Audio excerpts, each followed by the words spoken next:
માટે અહીંયા મંચસ્થ મહાનુભાવો સૌ મારા વડીલો સંતોને નમન વંદન કરીએ છીએ.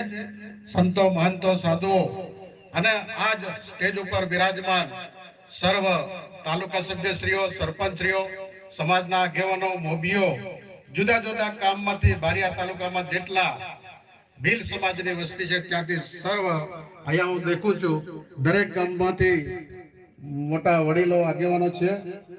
મોટા દરેક ગામમાં મારો નાનો મોટો સંબંધ નાતો છે એટલે બધા સરપંચો હોય બધાને આવકારીએ છીએ. સામે બેઠેલા સૌ ભાઈઓ, બહેનો, માતાઓ, બાળકો, આજના પ્રસંગે સૌને આવકારું છું. મિત્રો, ઘણી બધી વાત થઈ, સમય પણ થયો છે. આપ પણ સવારથી બેઠા છો. આપને એમ થતું હશે કે વારા પરથી બધા કહેવાના છે અને સમય પણ ઘણો થવાનો છે. મિત્રો, હું પણ તમને ખૂબ લાંબી વાત કરવાનો નથી, પણ આપણા સમાજ માટે ભેળા થયા છે. આજે આનંદની વાત છે કે આપણો સમાજ જાગ્યો છે અને કહેવાય છે કે જાગો મારા ભીલ ભાઈઓ, કઈ નિંદ્રામાં સૂતા છો. જાગવાની વારી આવી, કઈ નિંદ્રામાં સૂતા જો. છેલ્લા યુગની છેલ્લી વારી, કઈ નિંદ્રામાં સૂતા છો. આ ભીલોને જાગવાની છેલ્લી વારી. સંતો માનતો કહે છે કે ભીલ જાગે. આ છેલ્લા યુગની છેલ્લી વારી. સાધુ સંતો માનતો આપણા માટે રાત દિવસ એમનું પ્રવચન કરે છે. આપણો સમાજ આગળ આવે. અભી નહીં તો કભી નહીં. ભીલ આજે નહીં સુધરશે તો ભીલનું અસ્તિત્વ મટી જવાનું. મિત્ર, તમે જુઓ કે આજે કહેવાય છે કે આદિવાસી અને ભીલની ઉત્પત્તિ આદિ અનાદિકાળથી. આદિ એટલે અનાદિકાળ, વાસી એટલે વસનાર. આ ધરતીનો જ્યારે ધરતીની ઉત્પત્તિ થઈ, આ ધરતી પર કોઈ જન્મ્યો તો પહેલો આપણો ભીલ આદિવાસી જન્મેલો છે. આ ધરતીના માલિક કહેવાય. આ ધરતીના માલિક જો આપણે હોય, આ ધરતીની ઉત્પત્તિ શિવ ને પાર્વતી હતા ત્યારે ભીલ જન્મ્યો હતો. બાબા રામ પહેલાનો. આજે તમે વિચાર કરો કે બાબા રામ જન્મ્યા તે પહેલા આપણી બાપી, આપણી કુળદેવી, આપણી આયા કહેવાય માતા સબરી ભીલેડ, એની ઉંમર થઈ ગઈ, માથામાં પળિયા.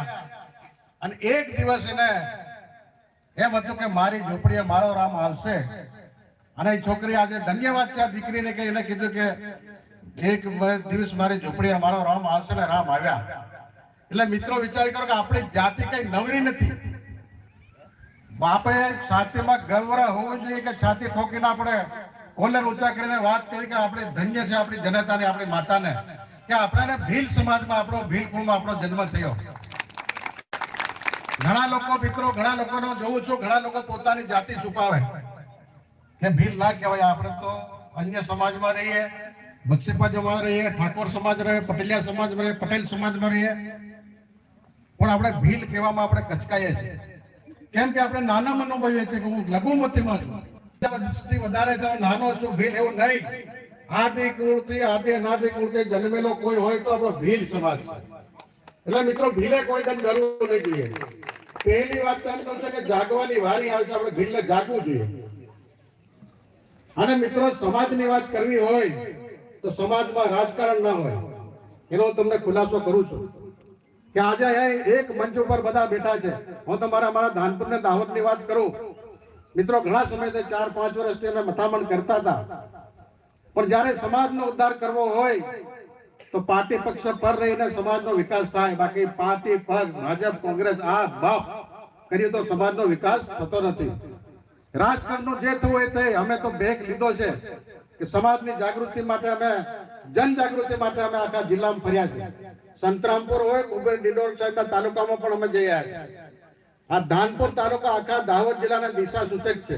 પહેલી શરૂઆત આપણે ધાનપુરથી અમે કરી. ધાનપુરને ભીલ સમાજને આગળ લાવવા માટે અમે સર્વ પક્ષને મળ્યા. ભાજપ હોય, કોંગ્રેસના નેતા ચંદ્રિકાબેન બારિયાને મળ્યા, ભાજપના નેતાઓને મળ્યા, આપ પાર્ટી, બાપ પાર્ટી, જે કઈ પાર્ટી હોય, મેં બે હાથ જોડીને વિનંતી કરી કે આપણે સમાજની અંદર ચૂંટણી આવશે, રાજકારણ કરવું હશે તો પોતપોતાની રીતે લડી લેજો. ભાજપમાં લડો, કોંગ્રેસમાં લડો, અન્ય કોઈ બી પાર્ટીમાં.